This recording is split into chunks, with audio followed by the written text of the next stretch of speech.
Underdog scramble. Shout out Byron. Let's work. Ha, ha, ha. Underdog scramble, watch the ball fly. Pin seek a birdie game, touch the sky. Drafting with perfection, every line is a blessing. Hitting birdies in succession, whole course, learn a lesson. Bunker to the cup, I'm gripping and ripping. Byron yelling, send it 808, straight dripping. Drafting with perfection. Let's go, baby. It's the best ball intro, but you know what? It's such a fire intro, we decided to go ahead and use it for this show until I get a better one. Me and my guy are busy working on it. So we are working on upgrading stuff. Friends, family, fans, welcome back to the first episode of 2026 of Back 9 Bets. Episode 152. Want to see my micro model? That is what we're going to be doing this week for the SONY Open. I'll be diving into the micro model, the sheets, the tools, the research, the everything that you could wish for, the stuff we get up to here on Back 9 Bets. Hit the like, hit the subscribe. We'll be doing a giveaway later. What's up, Anthony? What's up, Money Ain't a Thing? Watching this from a Waffle House in Missouri. You are braver than I am. Or less. You know what? Maybe you got connections, but Waffle Houses in Missouri are meant to be eaten, not to create entertainment, not to go and draft underdog drafts from. It just doesn't work.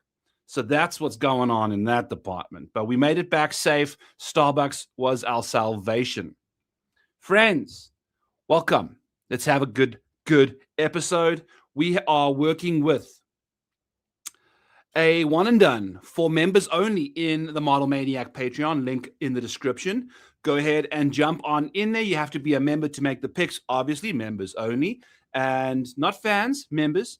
And we are looking to just have a good time. I want to reward those of you for supporting me. So a free year to the winner of the one and done in the Model Maniac Patreon/Discord.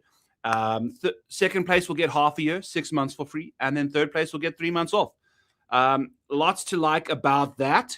You know, like I want to say thank you to you guys for doing all of that. So hit the like, hit the subscribe, jump into the Model Maniac Patreon. All the tools you'll see here are available to you. Annual subscribers get the Dog Dominator for free. If you want to knock out a couple underdog drafts, you don't have the Dog Dominator, annual subscription gets that to you for free. Get 2 months off on top of that. It's a great deal. Use the annual sub for sure.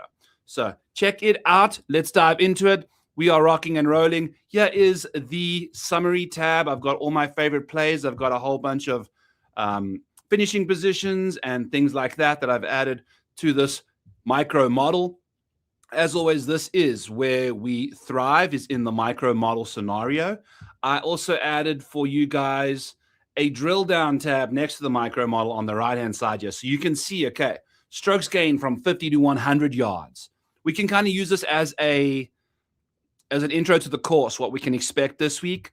At the top here, we have got the total yards of each hole, the par, the average score, the driving distance, the fairway percentage, how different the driving distances are between all the different variations of that hole. For instance, sometimes one hole plays pretty close to like within a 5 to 10 yard variance, year over year, round over round. Some of them go up to like 17 yards between the worst and longest drives kind of thing on average. You know, that's kind of on that hole. So basically, don't even worry about that. But we've got green regulation rates over here, 70% green regulation rates, pretty high, 59% fairway rates. So we are typically looking at guys scoring about 1.7 under par on average at this golf course.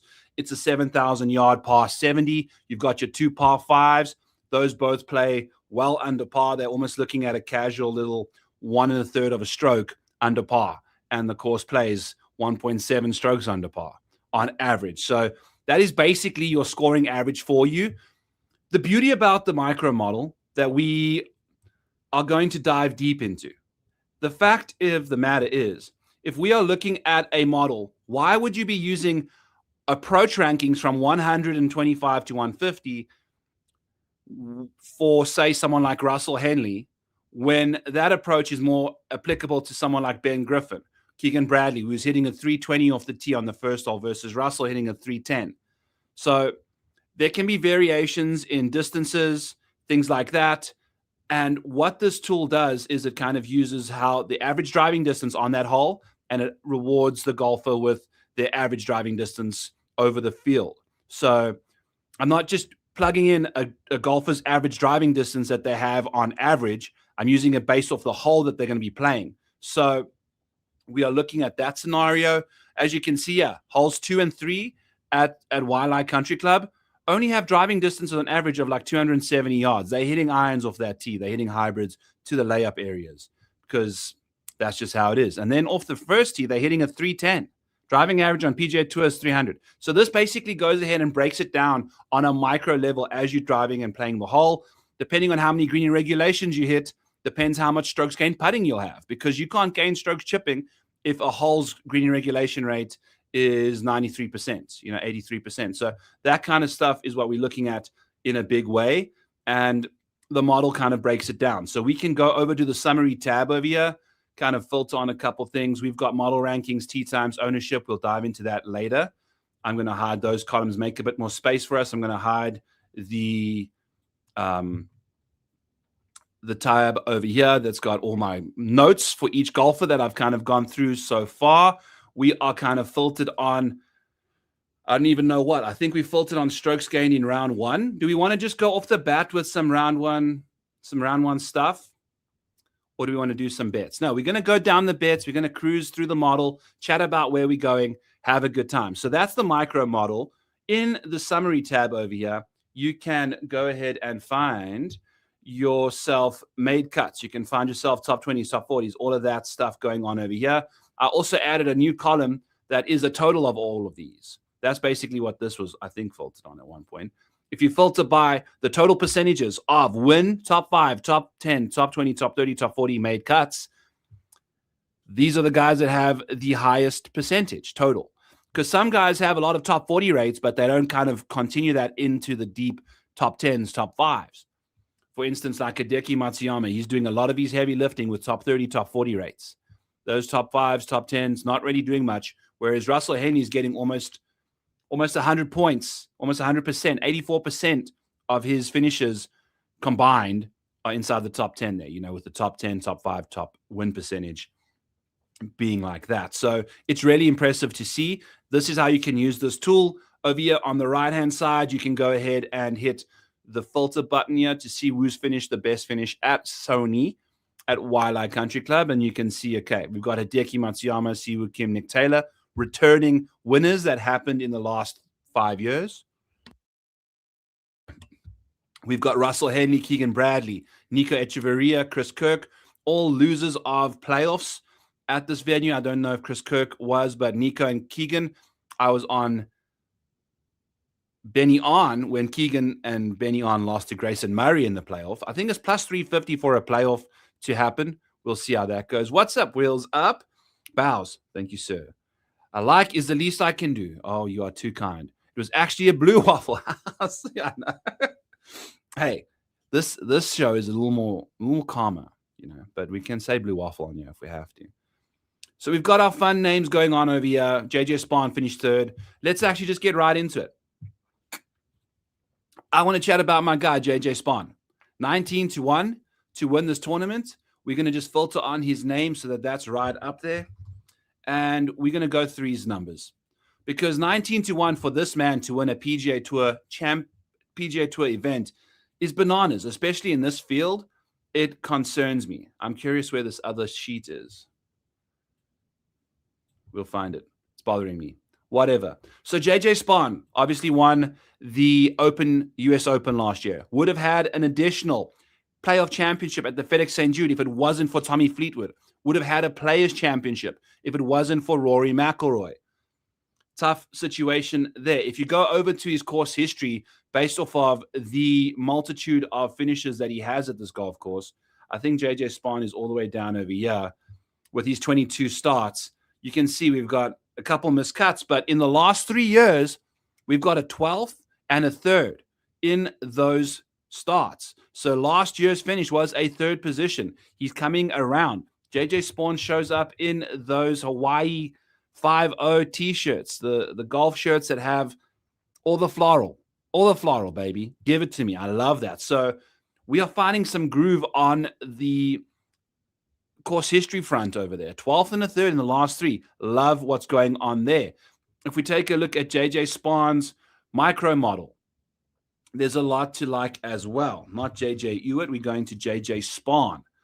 JJ Spahn's micro model checks a couple boxes for us. As you can see here, he is number one in the micro model. So not only is he looking at a top 3 finish in his last appearance at this golf course, the course fit for this guy is ideal. If we take a peek at the micro model over here, we are looking at strokes gained off the tee that would get him the 12th most total strokes at this golf course. There are certain golfers that hit the golf ball further. Some of these courses like this golf course don't allow you to pump it out there. So he's a good total driver of the golf ball. He's 34th in driving accuracy around here and 47th in total distance. So like right in the middle of the road. But what we are looking at here is, and you can see, we have got a slew of approach shots from about 125, 120 to about 160, 165, 170. There they are. We've got a complete total of 11 of them coming from about 130 to 170 just for JJ Spahn. Obviously, this would change for some other people. Some guys don't hit it as far as he does. Some hit it further. They'll have a little further or less in. But as you can see, he has another one, a 12th shot that's coming of the 18 from inside basically 170 to 120. A 50-yard range right there. So that's important to notice. He's going to be pumping green in regulations, second in the field. So I like to see that, knowing that the weather might be a little tricky for us. We're going to see some weather show up here. Strokes gain floral is going to be in full swing, as Kyle mentions here in the chat.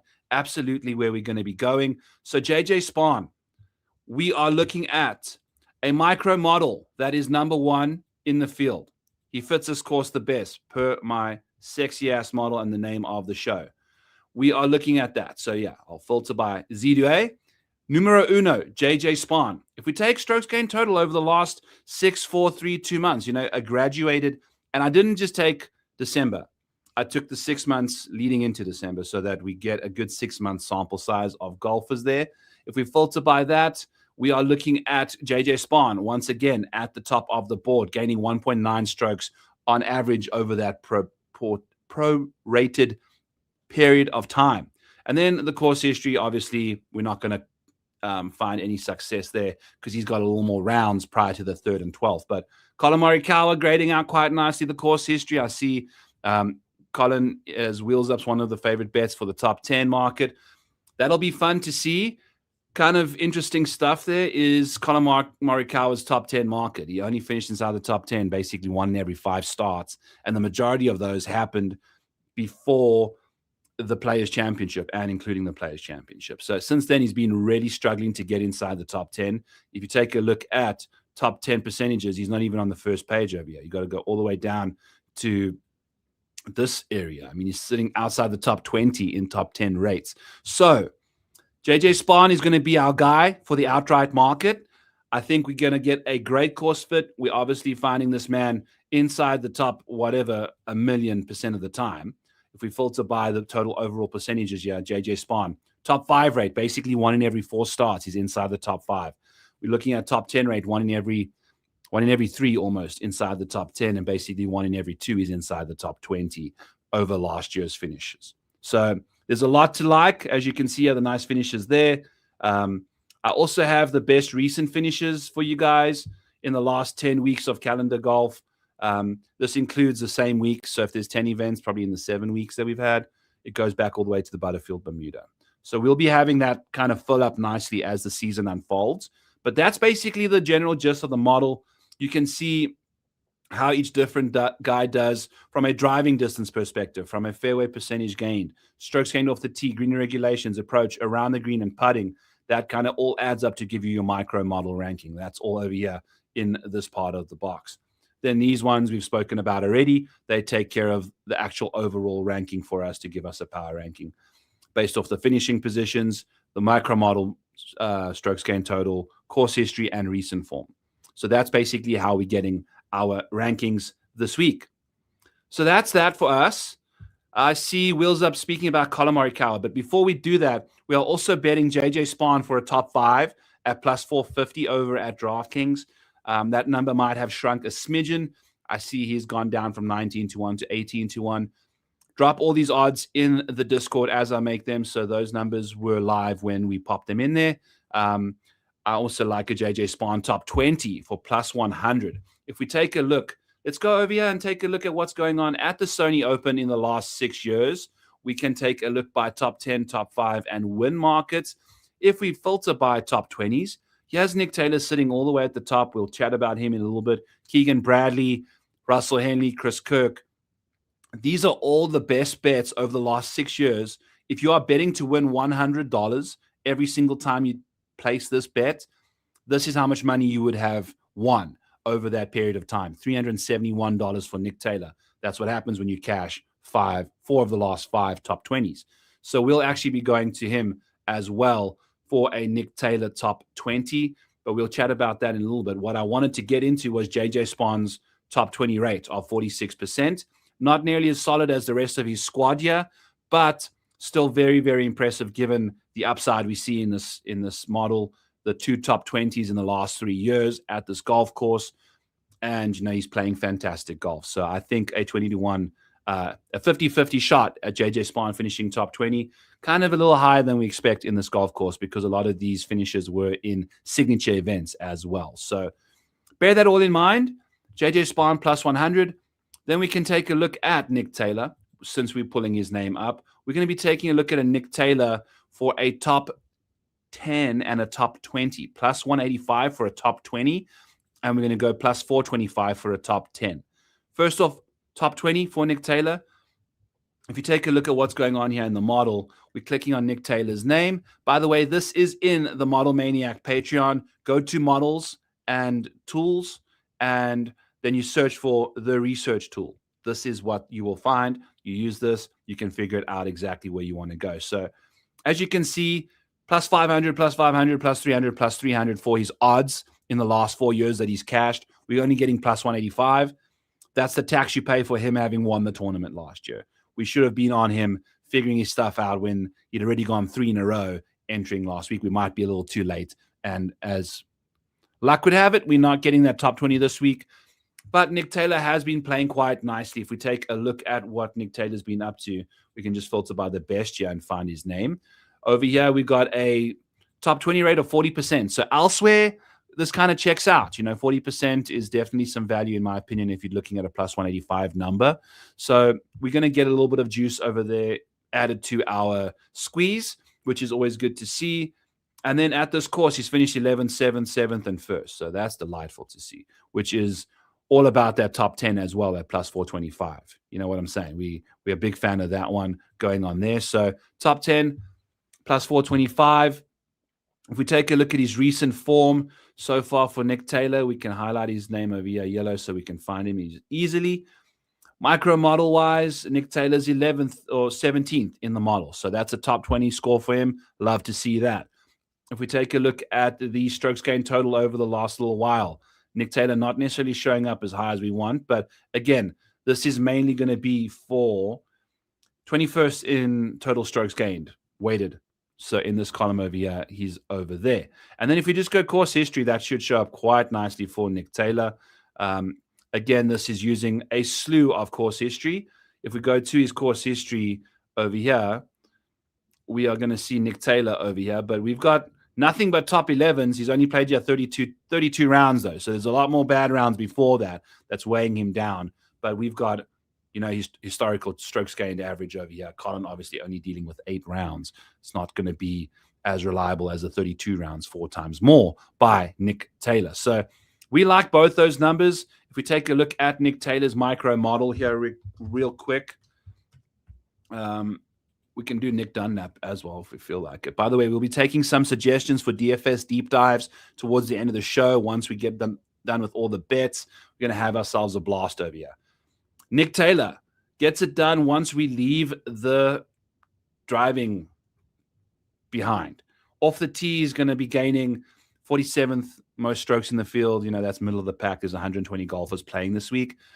We are looking at a Nick Taylor who's going to be gaining the 21st most green in regulations, 23rd most strokes on approach, and then he's top 25 in around the green and putting as well. That adds up to him being 17th in the field. If we take a look at his splits, It seems like the par fours are going to do a lot of damage for him. Obviously, plays those well. There are more than them, more than the total par threes and par fives. There's only 6 of those combined, and the 12 other holes are par fours. So you should be gaining a bit more strokes there. As you can see, gains a lot of strokes throughout the bag, mainly from 150 to 200, doing some good work there in those departments. So we like to see that from Nick Taylor. Great course history. If we take a look at the top 10 market, we know we can just go all of these bets at the Sony, top 10, top 5, win, etc., etc. These are the best bets you could have made in this department. So Nick Taylor, he's one of them. Then another Nick Taylor shows up here as the third best bet, as the top 10 bet, which has cashed the last 3 years. Plus 700, plus 650, plus 1100 for those 3 cashes in the top 10 market. So we are getting the plus 425, a little juiced again, down, but we don't mind that because we know we've got good information. Nick Taylor's been playing some solid golf. He loves this golf course. We're going to take advantage of his course history here. Still getting some solid plus money. I haven't bet Keegan Bradley top 20 yet because I have decided to take it a little easy to start the year. I usually go a little way too overboard using old data that was from last year that's not as reliable because some guys have taken 2 months off. And they show back up and they're not playing the golf that they used to with the data is reflecting. And as a result, we cry. But this time around, we are not betting too many names. We're just taking it easy at the Sony. Seeing who shows up, there will be live action for sure. We will be betting round leaders. We will be betting in round plays for the winner of the tournament. We're going to be betting potential placements. We're going to be betting over-unders. If you take a look at the micro model, it's the perfect over-under resource for you. I put this over here for us. The expected score for Nick Taylor in round 1, whatever, just an average score for Nick Taylor should be 67.5. That is pretty much what I was seeing out there at DraftKings. The weather is going to be a little more blustery than we typically see. So the unders are tricky to get at. We're going to have to keep an eye on the weather. I think that that market is pretty fair. But as you're going through, you can find someone's green regulation rates. You can find their fairways. We should be expecting him to hit about 9 fairways around, 13 green in regulation. So you can use this for all of your prop betting, for random pick'ems and things like that. I think that's a great situation to go there. All right, so next up, we're going to go to our guy, Haotong Li, 80-1 to win this tournament. If we take a look at what Haotong's been up to the last little while, the micro model actually gives him some love. He has enough data in here for the micro model to go. Now, remember, it's a small amount of data because he doesn't play full-time on the PGA Tour. But based off of his data and his stats in the system, here's Haotong Li grading out as the 7th best option in the course fit micro model. What is getting him across the road? Pounding green in regulations. Number 1 in green in regulation rate here at this golf course. Probably going to be looking at a 74% clip. Love that for Haotong. On approach, he's a very good approach player. And as a result, you're going to see all those green regs. And then solid putting on that front too. So we're not going to necessarily see the greatest around the green game or the greatest driving from him. But he does hit his irons well and he putts fantastic. So at this course, that's typically what we've seen, So kind of taking a peek at what Haotong's summary looks like. Solid on the par 4s as well. Not necessarily going to take advantage of the par 5s as much as we'd like based off of this data. He's, playing at about course average. So we'll see how that works out for Haotong. But still very, very solid when it comes to green regulation rates. I think, what did we say? Nick Taylor was sitting at like 12. That's a massive green regulation rate change for Haotong. Oh, 13 as well. So a decent amount. He hits a decent amount of green regulations as well. All right, so that's Haotong Li. If we take a look at Haotong Li's summary page over here, we can go ahead and find Haotong Li by looking at finishes at this course in the last little while. I know he's got a 12th place finish here back in the day. In 2022, Haotong Li finished 12th at the Sony.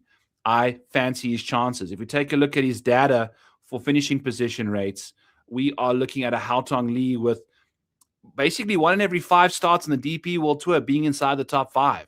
1 in every 3 starts, 33%, finishing inside the top 10. And basically every other start finishing inside the top 30. So this is a profile that I typically like to point out. And I'm going to dive into some unitage and bankroll management here right after this outright section. But if you're looking to bet Haotong Li long term, this is an interesting scenario because top 5 rate is 20%, for instance. Top 10 rate, 33%, and then top 20 rate, 37%. So they are almost identical. So when you go to the betting market, we can go over here and pull up Haotong Li. I don't think we even get top 30 placements at Bet365. Does BetMGM. Let's go to the SONY Open. Pull up a couple things. By the way, he has our first round lead on the screen for you guys paying attention. But we're going to go top finishes and get this guy out of the way. Top 30 finish for Haotong is going to be plus 200. And then if we go to a top 20 finish, what were we kind of getting at here for Haotong? Top 20 and top 10. Let's go top 10, sorry. I'm a little off pace here. This is right next to each other. Perfect. Okay. So here's top 20, here's top 10. We are seeing Haotong Li, top 10 rate, 33%. Top 20 rate, 37% of the time. So that means basically simultaneously, whenever he's finishing inside the top 20, he's also finishing inside the top 10. It tells you that this particular golfer, when he's feeling his groove, he gets in the mix. There are some golfers that play golf and they, no matter what the week is, they just kind of finish in the position that their golf game lets them.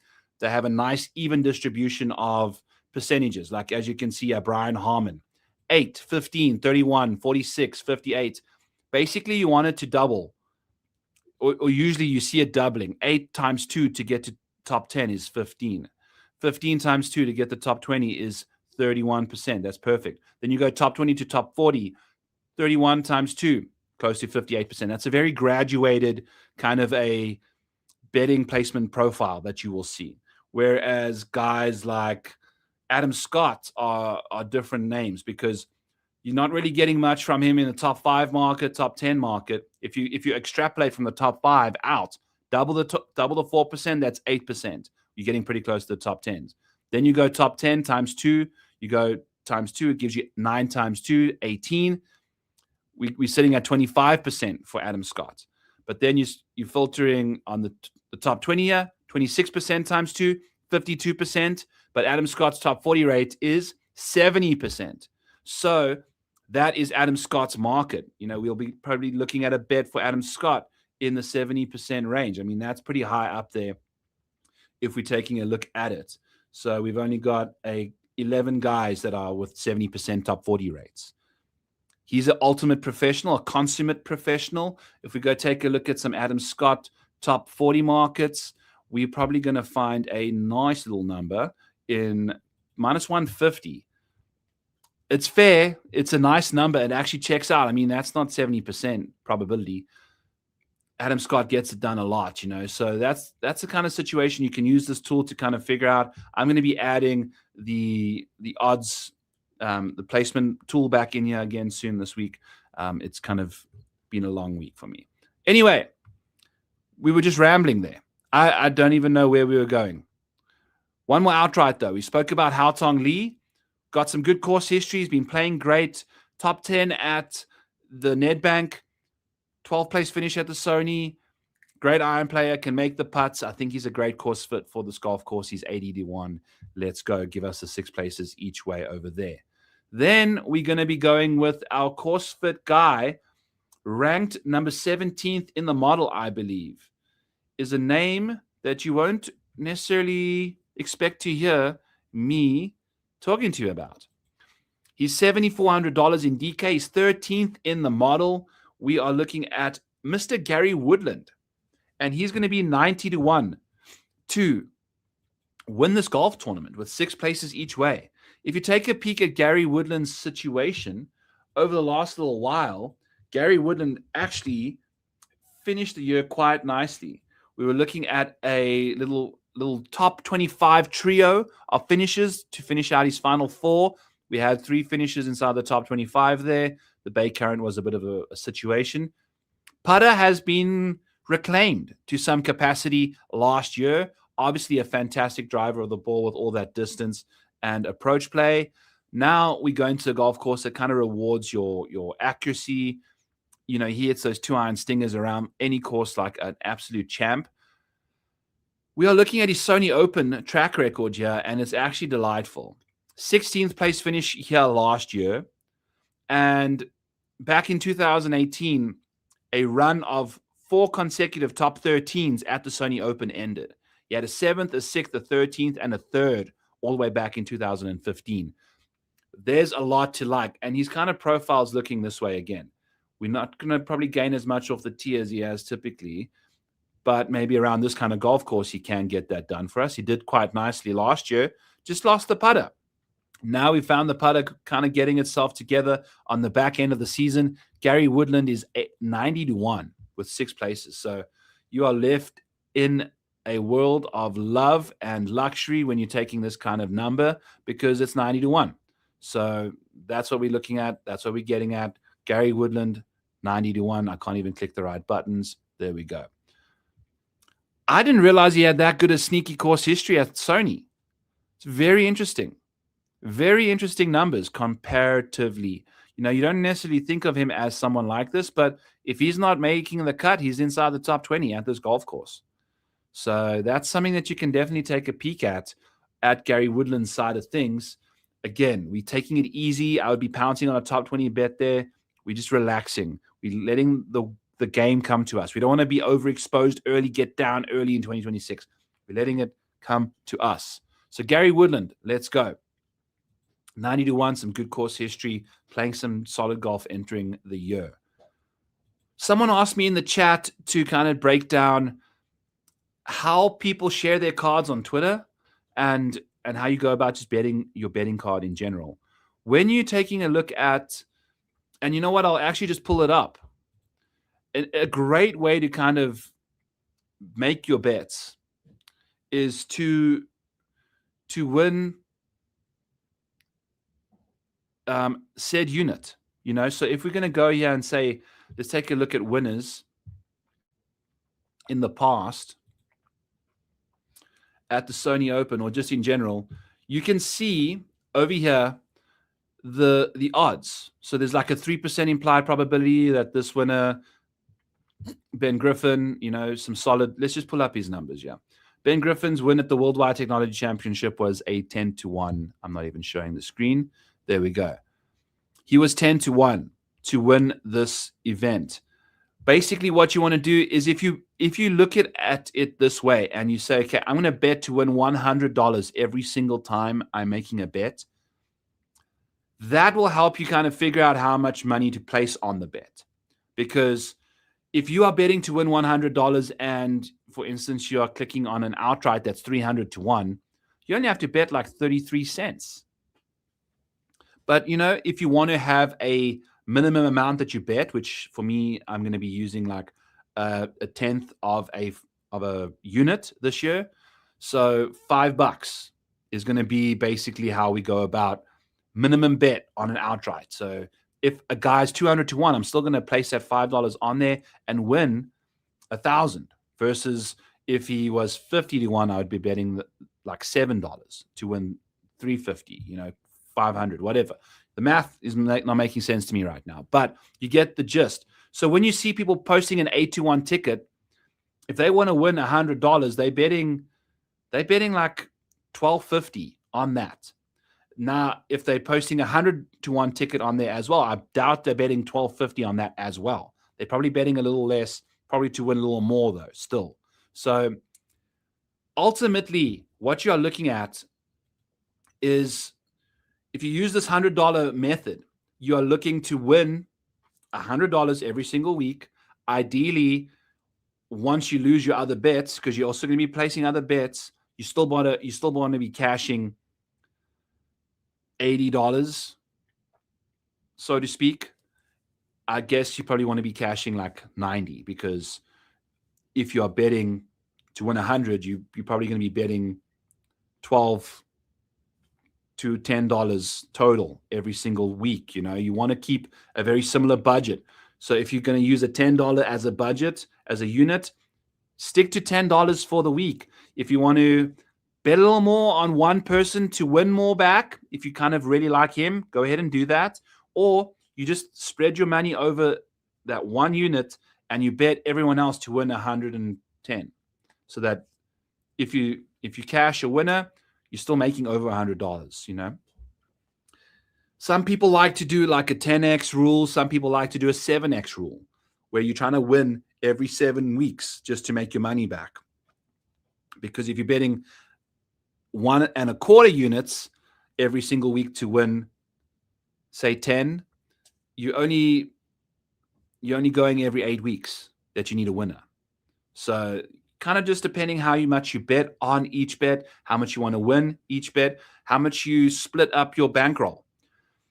For me, only 10% of my bankroll goes into outrights. The rest of my bankroll goes to placements, to other things. I'm barely ever overexposing myself. I'm not the greatest outright bettor. I'm much better at placements. It's a lot easier to hit a placement because one person playing better than your golfer doesn't completely screw up the bet. A top 5, you can still hit that if 2 other guys play way better than your guy.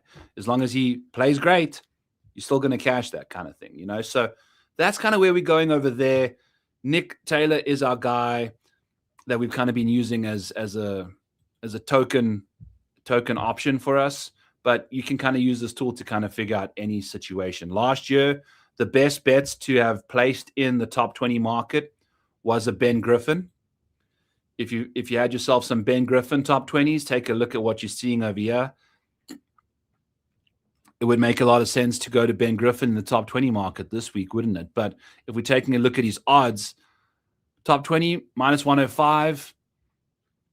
He was similar odds at the Pro Course, similar odds at the BMW Championship. So we might, if you're in the mood, that could be a Ben Griffin bet. Minus 105 seems very fair.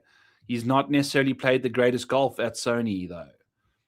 One time last year did not cash. So he figured his stuff out after that. We'll see. Last year, some other top 20 bets. Russell Henley.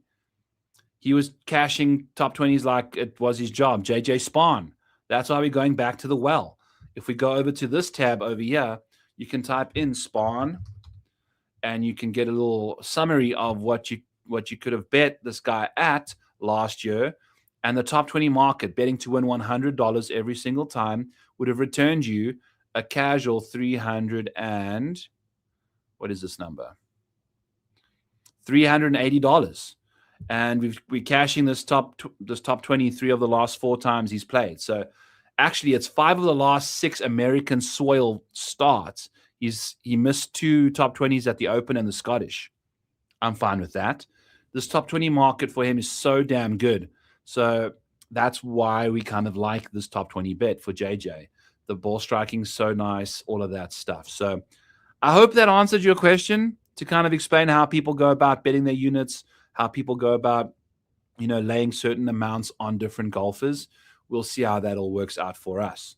I'm going to filter by a top 40 again here. I have a parlay for us, friends. A 3-to-1 parlay. We're going to take it easy. It's going to be Jordan Spieth, Aaron Rai, and Adam Scott, top 40 bets at DraftKings. We're going to be rocking and rolling with those 3 for a little top 40 parlay. We're going to bet a third of a unit to win 1 unit. Nothing too crazy, keeping it easy. Third of a unit to win a unit. If we take a look at some of the top names for top 40, I'm going to highlight Jordan Spieth. I'm going to highlight Aaron Ryan. I'm going to highlight Adam Scott. Remember, we spoke about these guys in the top 40 markets that are kind of reliable. You wouldn't expect Jordan Spieth to be a reliable top 40 bet, but he's disproportionately skewed to top 40s versus top 10s. But he's also pretty solid in that department. But you know what I'm saying? You can see like his numbers don't gradually get there. 11, 20, 40, 80. I mean, it actually is kind of gradual. I'm lying.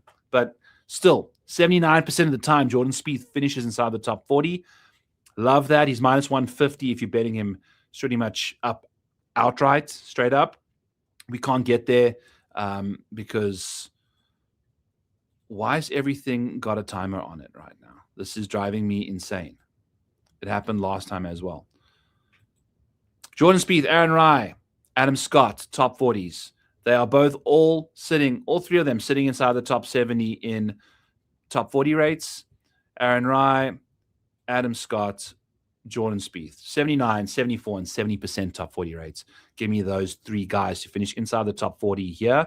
Jordan Spieth obviously missed the cut back. Aaron Rai hasn't managed to finish inside the top 40 yet either, but has made the cut quite a few times. And Adam Scott has a 41st and a 21st around Waialae in his career. So we kind of like that angle, playing the long-term metrics, the course history not so much coming into account there. We have belief that Aaron Rai can get his ass into the top 40 like he's been doing 3 out of every 4 times. There we go. I know I think the other ones that I've got in here do not have a timer. Or is it's default timer. Like why would every default timer be on there? But anyway, whatever. Moving along. Let's dive into a couple more first round leader bets. So in the tool, you can go over here, use the micro model, add all the stuff together, get yourself some rankings. Over to the right-hand side, we have got ourselves the beautiful, colorful world of strokes gained average for each and every round. So round 1, round 2, round 3, round 4 for these golfers is going to be what we see over here. So taking a look at round 1, strokes gained average, if we filter by the very best in this field, Collin Morikawa gaining 2.2 strokes on the field on a Thursday. If you take a look at the rest of his golf, round 2, he's only gaining 1.3. In round 3, it's 0.9. And in round 4, I'm lying to you. That's Russell Henley. All of those numbers I just said are Russell Henley numbers. Apologies. I need to, where are my glasses? Let me, there we go. Put these on, old man. Okay. That looks a lot better. Wow. That actually looks a lot better. All right. So back to what we were chatting about here. Round 1 strokes gained. Russell Henley, a beast, pretty much gaining a stroke per round in all the rounds. But round 1 in particular, he comes out gunslinging. Basically a stroke better than any other round he's got. Collin Morikawa, second in the field in strokes gained in round 1, average. Gains 2 strokes per round. Only gains a stroke per round in round 2, loses half a stroke on Saturdays, and then gains 0.7 of a stroke on Sundays. So wait, this is like a semi-FOMO bet, but we're going to be rocking with Collin Morikawa to be an each-wayer. We like his name a lot. We want to rock and roll there. I have to keep switching off these timers for every single one, so I'm going to just do them all at the same time. Frustrating. Driving me nuts. But it's okay. One more. Almost there. Okay. Beautiful. So back to what we were chatting about. Collin Morikawa. 40-1 at DraftKings to be the first round leader. If you take a look at Collin Morikawa's track record, you cannot be losing strokes on average over the weekend and expect to win golf tournaments. That's a problem. And when you are 2.5 strokes better on a Thursday than you are a Saturday, you have got mental problems because this is a full year's worth of data that we've taken a look at. And Collin Morikawa on a Saturday just completely shits the bed, apparently, per the data. I mean, he's losing strokes. He's a below average golfer on Saturdays. What are we doing? So on a Sunday, on a Thursday, we're in significantly better stead. As you can see, the second best one. So Collin Morikawa, first round leader, 40-1. The course fit makes a ton of sense. Like, if you take a look at the course history, finished 7th here in 2021 before he had all that scar tissue. Hasn't played a thing in the last little while. It is what it is. Approach play at this golf course. He is the number 1 iron play in the field. Facts. Around this kind of a golf course, we're going to see some serious numberage. Let's go take a look at the drill down here for Collin Morikawa on the micro model approach ways. We are seeing like serious yardages gained here. We haven't seen anyone gain strokes in the 100 to 150 bucket. Like if we want to just do this, 100 to 150, yes, Colin. Can zoom out a smidgen, let everyone back in. And you can see like how much better he is in that department. So Colin Morikawa is this line. 0.36. Nobody else sitting remotely close. There's a JJ Spahn or Russell Henley, one of the two. Everyone else, from those wedge areas, he has a 0.25. A couple guys don't have data. It's difficult to gain. And he is going to be doing it in a big way. So Colin Morikawa, this is a perfect golf course for his ball striking. I mean, you see him gaining 0.05 per a shot is nuts. That is like really, really good stuff. But the thing is, it's all of these inside 200-yard shots. He's very, very good from that range. So we can expect some good things from Colin Morikawa on the ball striking front. I think there's a little less pressure on the putter on a Thursday. As a result, he makes a couple more birdies. I would be playing him in Showdown. We're going to be rocking and rolling with Colin Morikawa, 41, 5 places with a plus 900 top 5 there. So that's what we like. Colin Morikawa. Moving along, some other bets that we have for the first round leaders are Haotong Li. If we take a look at the summary page over here, Haotong Li pops up at the top of the board again. We are filtered again, by the way. Strokes gained round 1. Let's actually just go to round 1 power rating. Z2A, get our best guys in there. Colin Morikawa shows up number 3 for us based off of the course fit, the recent form, the course history, and round 1 strokes gained. He's number 3 in this model. Remember, he's number 10 only in our full season-long, week-long model, number 9.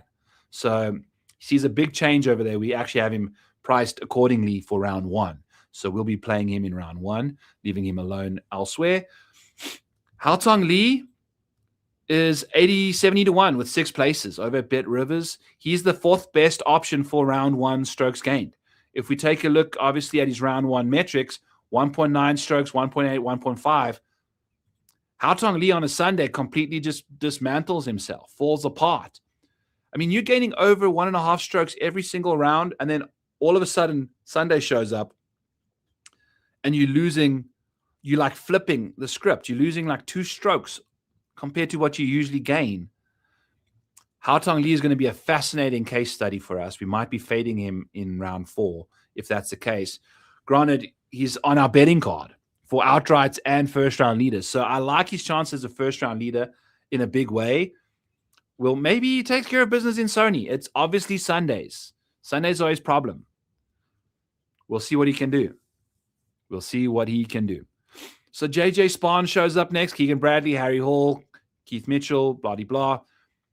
Those are all going to be slightly more expensive spends to get a number on, more household names.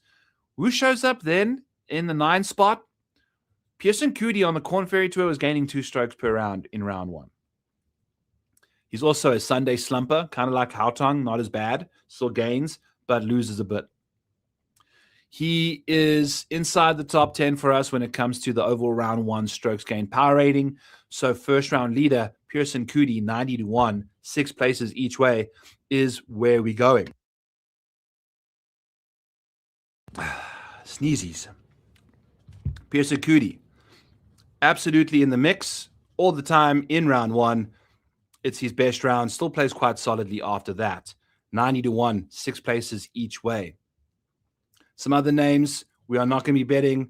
Hank Lebioda actually is someone we are going to be betting. The name I was trying to ignore, it showed up. So Hank Lebioda, 1.9 strokes gained on the Corn Ferry Tour in round 1. It's significantly better than round 2 and round 3. And then on round 4, he just finds his groove.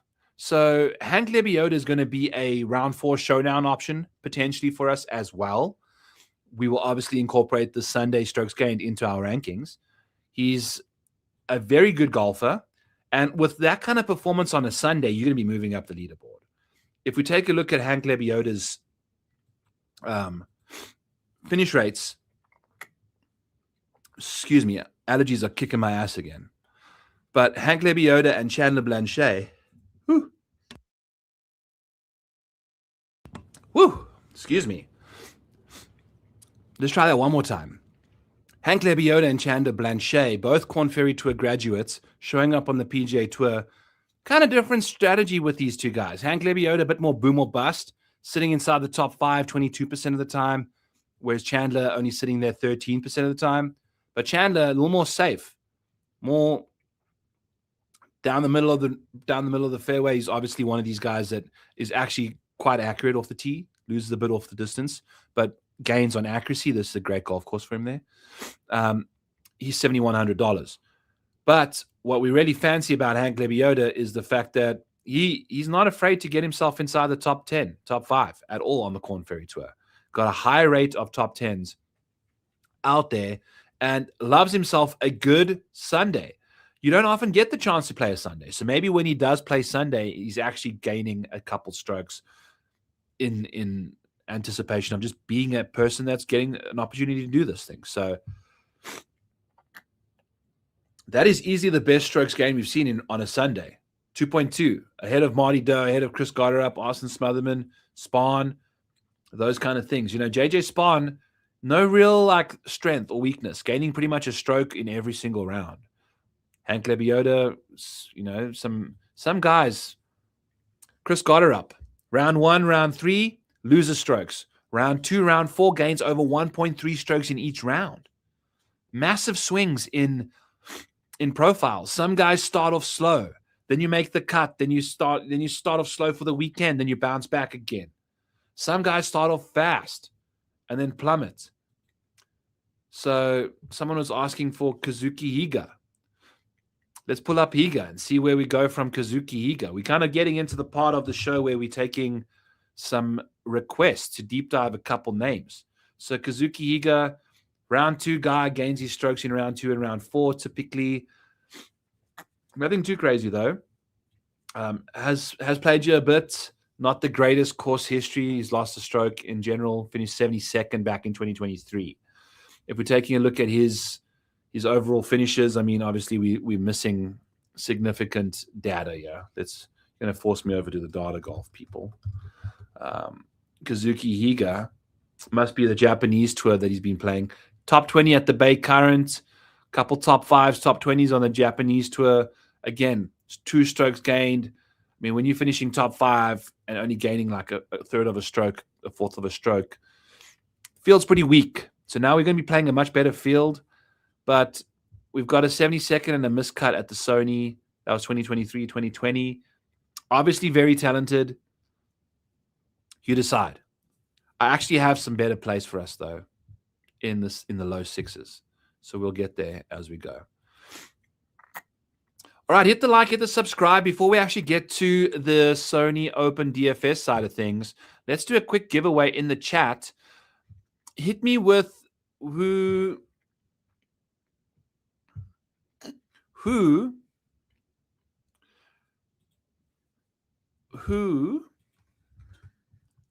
I'm going to take the timer off here. The default timer is set to 10 seconds, which is very irritating. Who is the person with the best top 5 rate in this field?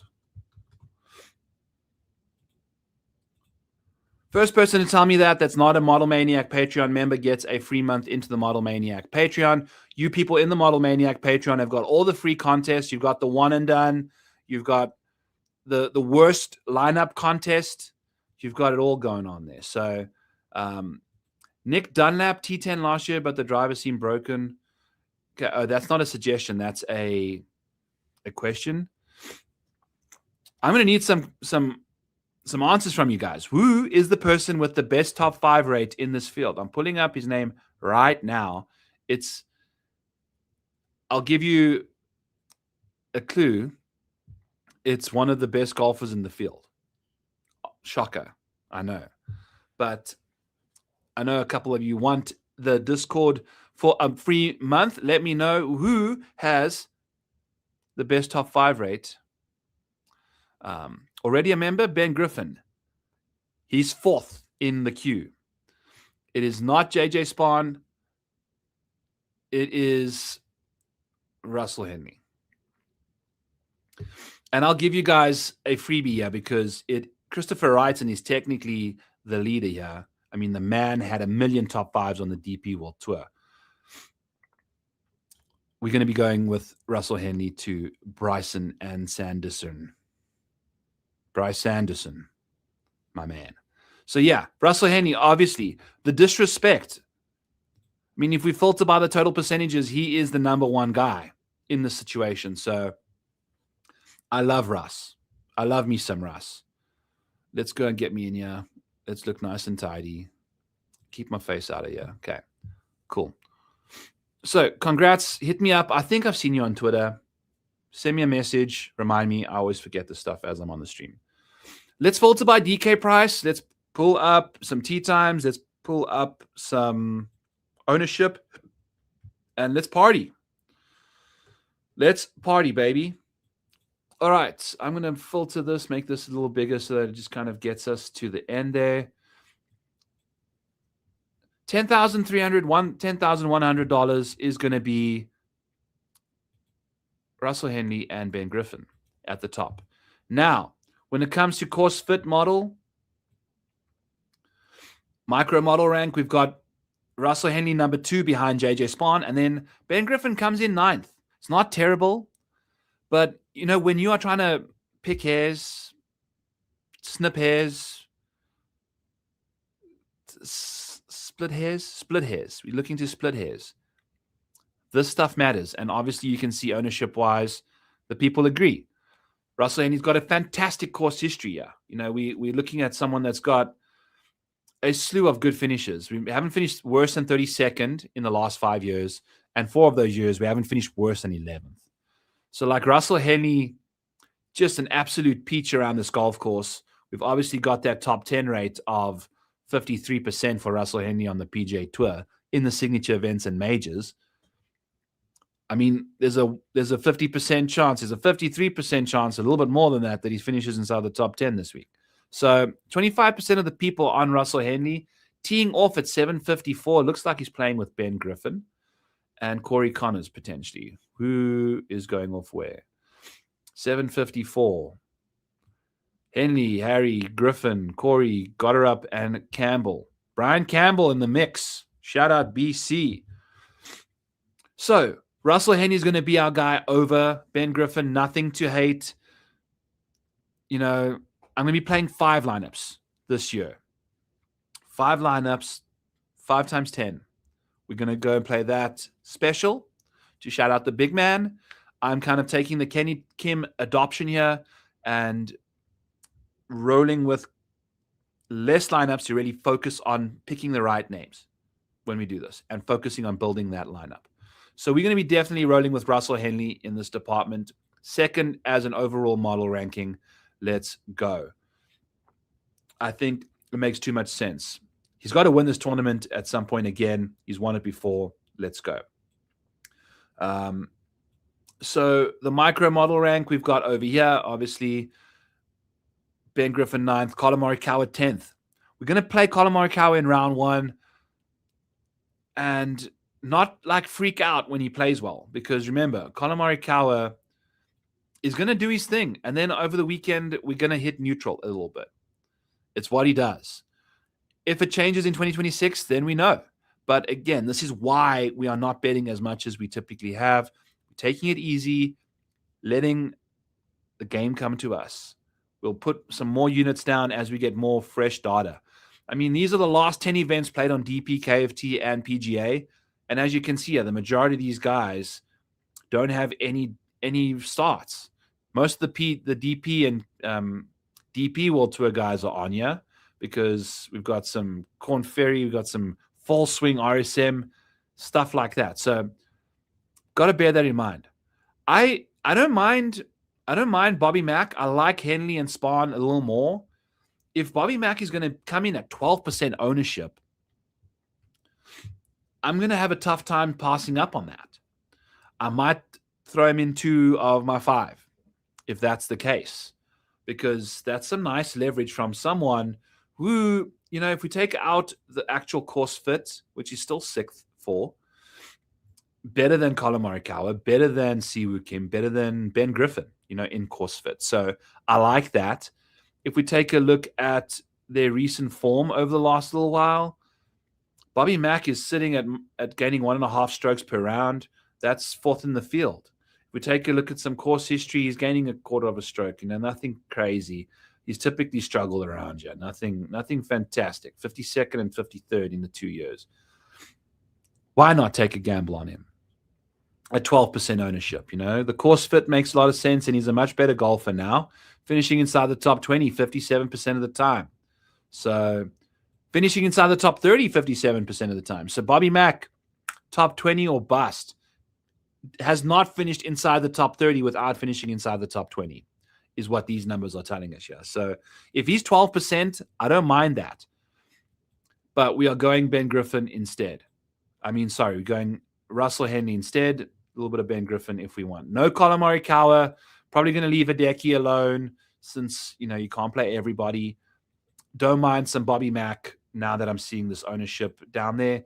It could change. Does make a lot of sense that Siwoo and JJ Spahn are highly owned. In fact, Russell Henley and JJ Spahn are my two highest owned options. They are the two highest owned options, and they are two number 1 and number 2 in my model. So it makes sense. I'll be out on Siwoo Kim.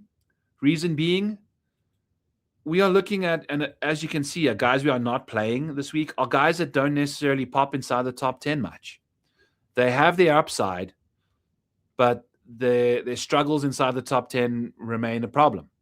Hideki Matsuyama's 2 top 10s last year were the 2 tournaments he won that began and ended the season. He bookended the year with not just 2 top 10s, not just 2 top 5s, but 2 wins. That was it. 2 top 10s in the year. A Euro and the Century. Completely random events. So that's what we're dealing with at Hideki. Very consistent, but struggles to get himself inside the top 10. Again, just won his last tournament. Maybe that continues, maybe it doesn't. We'll see. Henley or Keegan for one and done. I'm going with Keegan Bradley.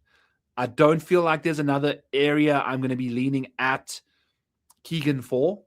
Keegan is very good around this golf course.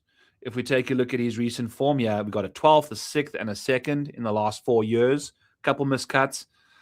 Again, a 30th and a 48th isn't going to help me in one and done. What? Congratulations. You added like 20, 30, 50K to your total when the winner is winning like 1.8 million. So you want to be sure that you're getting some upside from these guys. So for me, one and done needs to have guys that have a decent top 5 rate, top 10 rates. Keegan Bradley at this golf course, lost in a playoff. He thrives around here. So finishes good.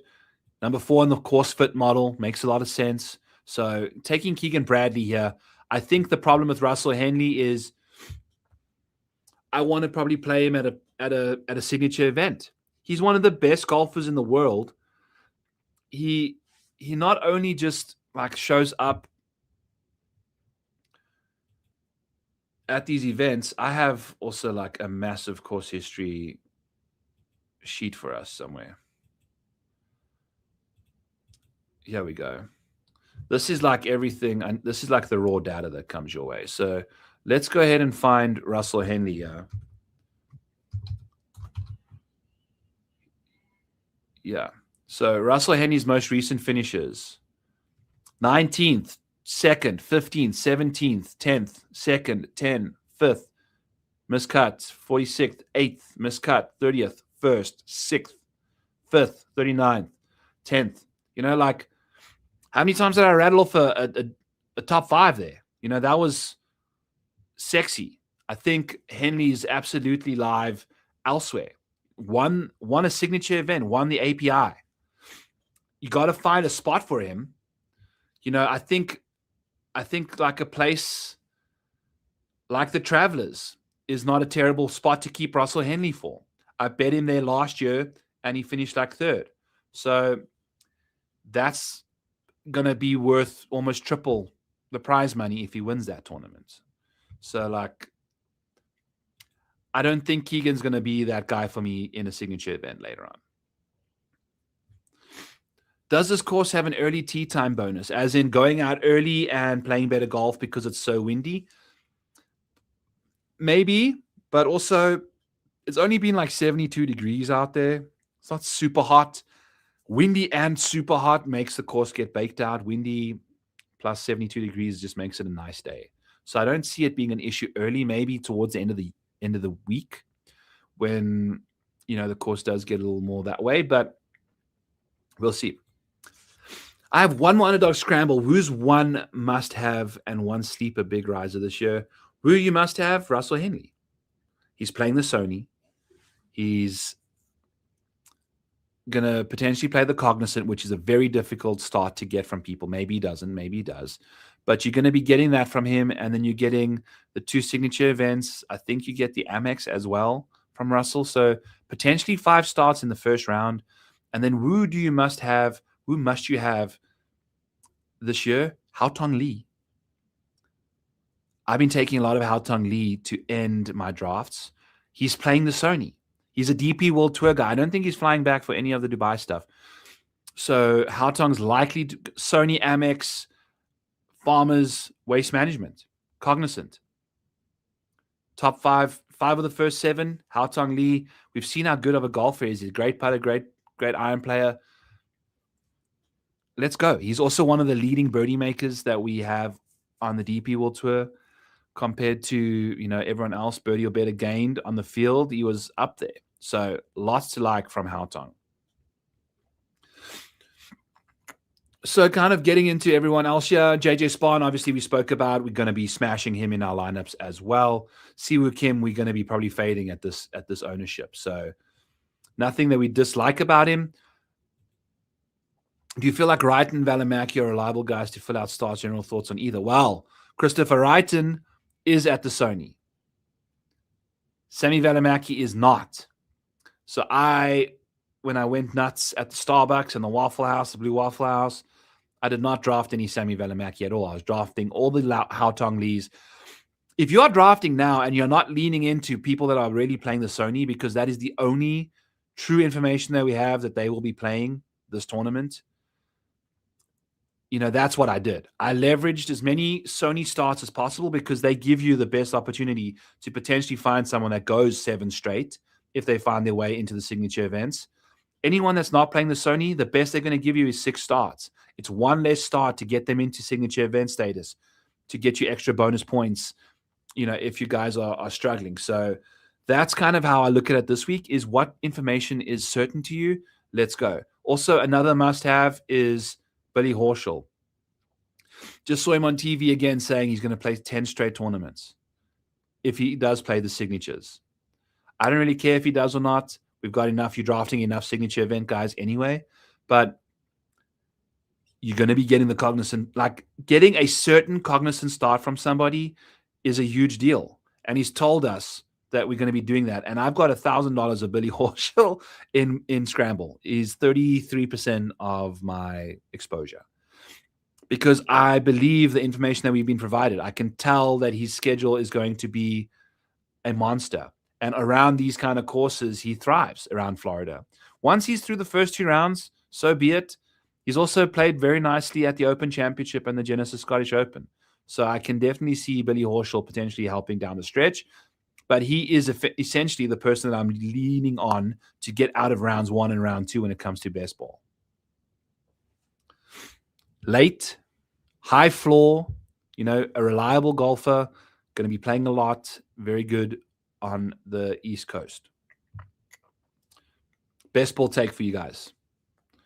I miss it. I haven't drafted since Sunday or Saturday. Who knows? Anyway, moving along.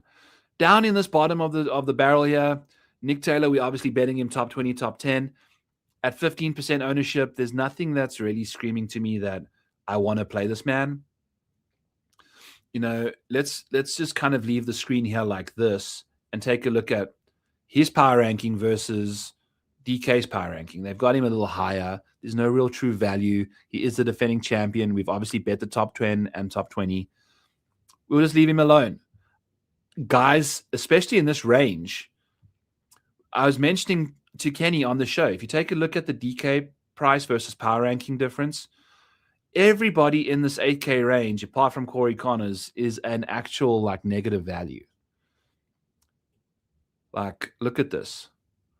We are looking at power rankings for me, for the Model Maniac power rankings and the DK power rankings. Corey Connors is the only one that I have ranked inside the top 10. Harry Hall is in the 9K range. So is Nick Taylor. But once you get into Kurt Kitayama, everyone's losing at least two like ranking positions to the field. Corey Connors is the one guy that we really like in this range, and 17% of the field like him a lot. That's fine. He's going to be my one guy I'm kind of leaning on in this range in a big way. We're going to be leaving everyone else alone. I'm out on Aaron Rye. We've got him in the top 40 parlay. The thing with Aaron Rye is like he's safe, but it doesn't give you that upside. If you take a look at his like top 5 ratings and top 10, he's got simultaneous top 5s and top 10s. Every time he's finished top 10, it's also been the top 5. But he's a top 40 guy. You know, if you're checking out, you know, this needs to be a bit better. Like the top 20 rate needs to be a little higher for me, you know, for Aaron Rye. I don't know why. It's just how it works. So low ceiling, high floor, absolutely. Going to be showing up 3 out of every 4 times. He's inside the top 40. That's Aaron Rye for you. Hasn't cracked the top 50 at this golf course yet, though. I was all over him in best ball. Wasn't thinking about how solid he is. Yeah, he's just going to give me starts. He is giving us starts. Hopefully he gets us to the weekend and just scores some points. That's all we're looking for. So that's what's going on in this 8K range. I'm pretty much in on Corey Connors. Maybe some Chris Goddard up to kind of get some. I mean, we are looking at an exposure leverage lane. Shout out Blickel and Tyler Tambellini on Ship It there, doing their thing for the year coming up. And shout out Matt Gannon, who's going to be doing their work with them. And shout out Gator, my guy who is now writing for Rotoballer. Awesome articles from his side of things. As always, go check that out there. But first, go check out the Model Maniac Patreon before you do all of that stuff. I appreciate you guys. All right, hit the like, hit the subscribe. Appreciate. So some names. Let's take a look here. Some single-digit names. Kurt Kitayama is someone that can give you some top 5 upside if you're looking for some spiciness. He's somebody that has never finished inside the top 20 at this golf course in the last 4 attempts. He is somebody that is 15th in the micro model. Nothing too crazy. The course history is leaving him a little bit to be desired. So we understand why people aren't going to him. We'd probably just be playing him for leverage at this point. Chris Kirk, 26th in the model ranking, 21st is the power ranking, is like 8 spots difference. So is Keith Mitchell. Keith Mitchell is perpetually overpriced, in my opinion. Just doesn't give you nearly enough upside. If you take a look at his like top 10 and top 12 rates, if we are filtered by price, he's usually going to be the first person with the worst percentage to show up. You know, there's hardly anyone worse than him ahead of him in any of these percentages because he's just overpriced all the time.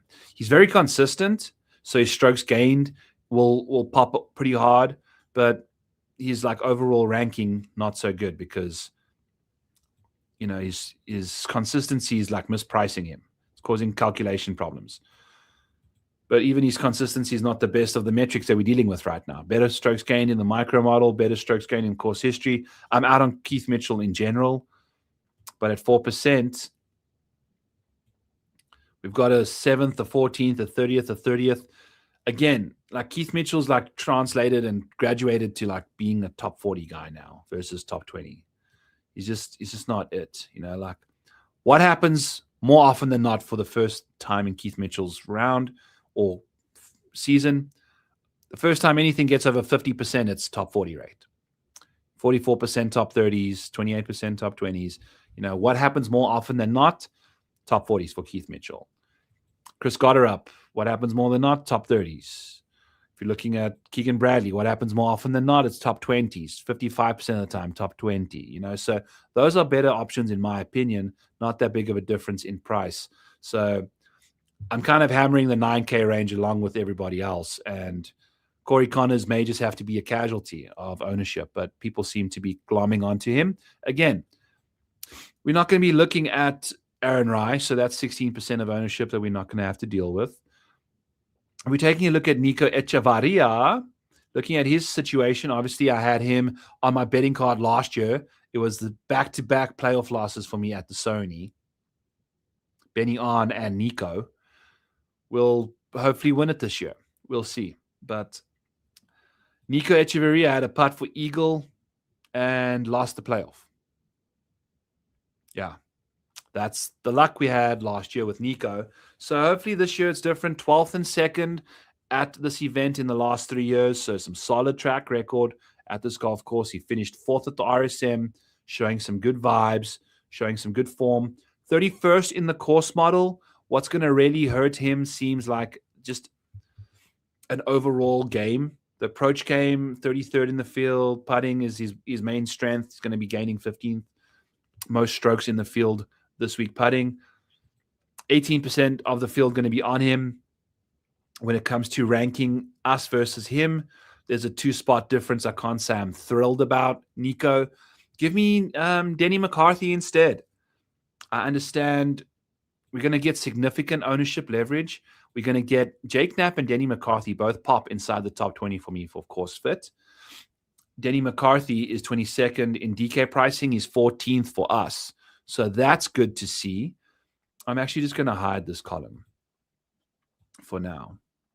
So you can see, like Jake Knapp pops pretty hard for this golf course. He works it well despite not having great course history. If you think about PGA National, Jake Knapp shot a 59 around there. That's a very similar mini driver type venue, which Jake Knapp likes to do. So if he's going to be a quarter of the ownership of Nico Echevarria, and we've actually got him graded better, let's play Denny McCarthy and Jake Knapp instead of these two guys. I can absolutely see myself going there. Taylor Pendrith gives me massive concerns. Obviously, pops nice in the course fit model, solid in the course, the recent form situation, and he's been okay around the Sony. If you take a look at his course history, we got a 10th, a 45th, and a miscut in 3 appearances. So nothing fantastic. But again, Taylor Pendrith is just a nice casual guy. He's going to give you pretty much anything that his game allows him to give you that day. And as a result, he's 6% owned and $7,600. Take a gamble on him. Christopher Wrighton will be someone I'm playing. Give me him over Nico Echevarria for sure. Give me him over Eric Cole. I think everyone's glomming onto an Eric Cole 5th and 13th place finish at Sony in the last 2 years. It hasn't been great for Eric Cole in the last little while. Popping as a 38th guy in the model fit. 31st as a power ranking, mainly because of some course history helping him get home there. Still a negative power ranking for us versus DraftKings pricing. So problems for us. We like Denny McCarthy a lot more. We like Taylor Pendrith. Daniel Berger, grading out quite nicely. Some solid course history, solid course fit. 11% owned, though.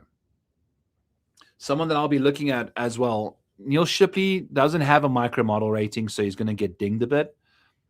I'm a fan of this man. I think he's a very good golfer. 2% ownership, $7,500. If you kind of take a look at what Neil Shipley's got up to on the PGA Tour anytime he has played, he's been pretty solid. So he has Korn Ferry Tour, obviously won 1 or 2 last year. But when he played the Charles Schwab, he missed the cut. When he played the Valspar, he finished 47. So 2 times he played last year. Before that, Procore Championship in 2024 to end the year. 13th over there, 41st at the Shriners, missed the cut in Mexico. Made cut. 6th at the ISCO. 20th at the Rocket Mortgage. 26th at the US Open. 53rd. Made the cut at the Masters. He's a star. So I think for him, he was playing on the PGA Tour 2 years ago. And it won't be that big of a transition for him to come along. And his game is likely improved significantly. I mean, he had 2 wins on the KFT last year, so I'm a big fan of Neil Shipley in a big way. Emiliano Grillo checks the boxes hard for this golf course. Great putter, great iron player. It's going to be showing up a lot. High green regulation rates, going to need putting and iron play, right? That kind of checks the boxes at a course like this. Emiliano Grillo at $7,400 makes a lot of sense. 6% owned. And then these two guys, Pearson Coody, Gary Woodland, particularly Gary Woodland, I'm going to be all over him. At 3% ownership, he gives you some serious leverage. Gary freaking Woodland, people. 16th place finish here last year, and we got that stretch back in 2015 to 2018 when nothing was worse than the top 15. So I like Gary Woodland in the mid-ranges for a big play over there. Billy Horschel, obviously, is 7th and 18th in the last little while is what Billy Horschel's got up to. What is Pearson Coody? Pearson Coody popping pretty nicely. Finished inside the top 5, 1 in every 5 starts on the KFT. Him and Shipley did that nicely. We'll see what he can do. Also, a prior PGA Tour player. So won't be coming over for the first time. We'll be seeing a couple courses again. We'll know what to do and what to expect as a PGA Tour player. But I like the 2% ownership. That's nice to see. Jordan Smith on the PGA Tour, top 30, 61% of the time. I mean, that's okay for someone at $7,200. Does he continue to make a slew of cuts? 89% of his cuts were made on the DP World Tour. Seems like a safe option. Some other names that we are liking in this department that we can be looking at $7,000 or less. Ryan Gerard going to be coming in here at 11% ownership. Do we like that? We've got a negative ranking on Gerard, barely. He's a round 1 consideration for sure. If you're looking to get some exposure to him, he gains double his strokes in round 1 than his next best, which would be round 3, where he gains 0.6. He gains 0.13 in round 1. So that's good to see over there. Jordan Smith, you can tell, like, not a fan of the big moment. Starts off a little slower than he typically does. Gets it going in rounds 2 and 3. We'll be looking at Jordan Smith for round 2 showdown as well. Hao Tong Lee at $7,200 makes a lot of sense. 6% ownership. Chandler Blanchet makes a lot of sense. He doesn't lose more than one. He gains 1.3 strokes in every single round. Round 1 through round 4. He's going to be hitting a lot of fairways. Very accurate driver of the golf ball. Solid iron player. We'll see what happens with the chipping and putting and whatever. Not the longest driver of the golf ball. We'll probably see him struggle at Torrey Pines, waste management, things like that. But around this kind of a golf course, I think he can absolutely shine. He is someone that popped a lot. I mean, 25% of his starts were top 10s. Over half of them were top 20s on the KFT last year. So you are getting that from Chandler Blanchet. Moving along down to a couple more names we like. Excuse me. Daniel Brown, obviously showing up from DP World Tour. 21st at the Mauritius Open. Playing some good golf. Well, that one killed me a little bit. Spoke about Zach Blair. He's going to check the course fit model. The last finish he had most recently was a 7th place finish. He has a 7th and a 9th place finish at the RSM in Bermuda. 2 short courses. Zach Blair, if we take a look at his micro model, he's going to pop pretty hard on the approach side. You'll see why. Like any long iron, not so much. But when it comes to those short irons and wedges, he thrives. This is like such an obvious situation for Zach Blair. If you're taking it's the long irons that he actually is pretty solid at. Anything over like 200 yards, he's gaining significant amounts of strokes. Anything under 200 yards, he's losing strokes. It's just a weird situation. If you take a look at his strokes gained approach numbers, it's just how it goes.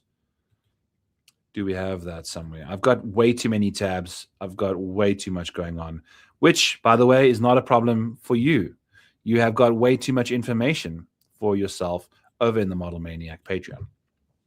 So if we filter by the best from strokes gained 200 plus in this field, where the hell is Zach Blair at? What is Zach Blair's actual situation here, people? Why? Okay, so it's for him. It's a lot of green regulations from 200 plus. He's 9th in the field. And he's also pretty solid.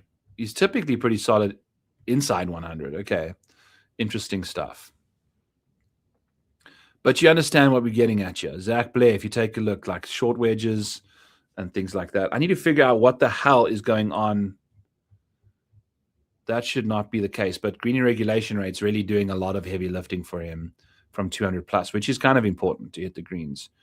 So I don't know. We'll have to take a look at that. But it makes a big difference if you're getting, on the par fives and 2 and things like that, especially when he's a short hitter. So anyway, back to what we were chatting about here. Zach Blair is not a bad option. Played some solid golf back in the day at the RSM in Butterfield. 62nd at the Q School. Getting out of here. Adam Svensson finished 2nd at Q School. Shout out to him. Holding on to his tour card. So did Dylan Wu, finished 5th. Obviously both playing here because of that. Alejandro Tosti, $6,400. Missed the cut here last year, and I think he had one like crazy Saturday, one of the days at the Sony when he showed up, played great, got to the weekend, and I think he like missed the cut or finished, went from like contending to like way out of contention very quickly. All right, some other names. Bryce Garnett's typically found a top 40 at this golf course before, finished 41st at the RSM. That might not be a terrible like top 40 bet. I wonder what Bryce Garnett is for a top 40. Do we find his name before I have to search for it? We've committed now, right? Bryce Garnett. Going to be all the way down here. Plus 230 for a top 40. What is Bryce Garnett's actual top 40 rate? 35%. So pretty close. Not terrible. But I love the course history for him, yeah. Makes a lot of sense. What is his course fit situation? Course fit for Bryce Garnett, 63rd in the field. Not terrible. Going to hit tons of fairways, tons of green regulations. That's what he does roll around here, apparently. So those are some names. Hank Lebioda. We'll be playing Hank Lebioda. Obviously, played very nicely on the KFT, as we spoke about. Inside the top 5 routinely, struggled, obviously difficult to win, but won and is playing some good golf. So at $6,200, I'll be playing some Hank Lebioda for sure. Struggled at this golf course in the past, but we've seen him actually find his groove a lot, and hopefully he takes care of business for us in round 1 as well at 150 to 1. So there's a lot to like over here. Some other names. We've got Tujo Highsmiths. Fun. We'll figure out how to get him out of here. But, we've reached the bottom of the barrel, essentially. Nothing too crazy over here. Hank Lebioda checks a lot. Davis Chatfield was pretty solid, finishing inside the top 20 on the KFT basically every other start. It's quite impressive. So we'll see what Davis Chatfield gets up to for us. Austin Smotherman's return from KFT. Got some solid top 20 finish rates over there with a couple wins. Good to see that. Brian Campbell with 8% wins and 8% top 10 rates is just nuts. But yeah, that's basically it. Adrian Sadier showing up here from the KFT, from DP World Tour, if you're in the mood for 6,600. But for the most part, we're looking at guys up top here that have nice green letters and numbers, because that means you're a better golfer. So that's what's cooking. All right, friends.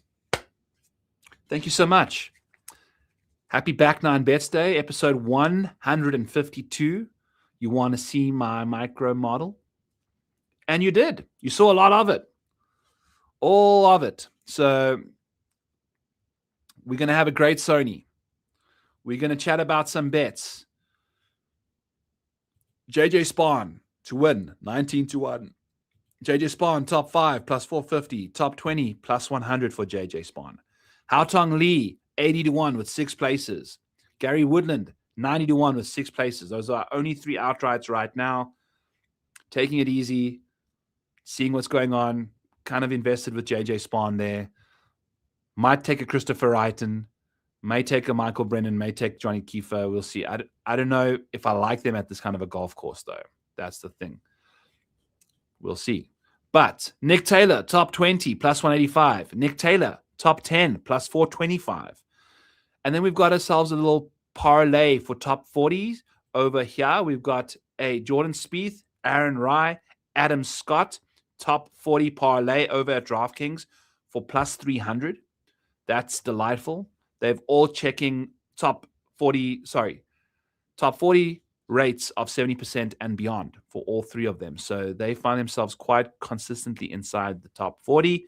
Colin Morikawa, first round leader, 40-1, and top 5 for 9-1 over at DraftKings. Hao Tong Lee again, 71 for a first round leader. Pearson Coody, 90-1 for a first round leader. And Hank Lebioda, 150-1 for a first round leader. 6 places with all of those last couple there. Awesome stuff. Hit the like, hit the subscribe. Thank you so much. Tell me who's going to finish dead freaking last this week. And the person that guesses the name correctly in the comments after this video has gone live will get a free month into the Model Maniac Discord. So shout out to my man, Bryce Sander. We will be getting a free month in there. Need to get a couple more of you non-freebies in here so we can give some giveaways. Have a good time. I appreciate all of you that are in the Model Maniac Patreon for being in here. Thank you so much. Looking forward to the one and done contest and the worst lineup contest. And we've got a $1 fun community contest as well. So a lot going on in the Model Maniac Patreon. All of these tools, all of the Discord. The Discord has been popping for PGA Baseball. Like, I haven't even been providing the information. It's taken on a life of its own. We've got people sharing all relevant information in there as people withdraw from tournaments, as people sign up for tournaments, as people are changing manufacturers. Like Marco Penge is now using PXG to go forward with his golf career. Has any good golfer that's ever moved to PXG found his game get better? With someone with as much ball speed as he does, he needs like the perfect equipment, and I don't trust PXG to get that done. I'm overexposed to Penge in best ball. I was bullish on him for season long. I have him in a season long team. I'm out on him until I see now, because this technology of PXG, it's good for like your dad and things like that, if you can afford it. But they're paying out of their ass to sponsor this guy, and now he's rocking this new set of clubs, and I'm not a fan of this. But anyway, thanks, last one standing. Appreciate you guys. Hartman, my man. Penge off my board now too. I mean, what on earth, dude? Brutal stuff. Gary Kigo, same situation. Worried about him. But happy Sony week. I will be dropping some 3 balls in the Discord. I'll be probably releasing Breaking 100 after tomorrow morning's breakfast. And then we'll have a good time. So I appreciate all of you. Hit the like, hit the subscribe. Go check out Fantasy Golf Degenerates over on Mayo Media as well for this week's Sony. A lot more of a higher, let's just say higher. I think that's a great way to describe that show. So we're going to have a good time over there with me and Kenny. Go comment who's going to win the tournament to win a free month in the Model Maniac Patreon over on that video. So there's a lot to like. Catch you guys later. Lindeque out.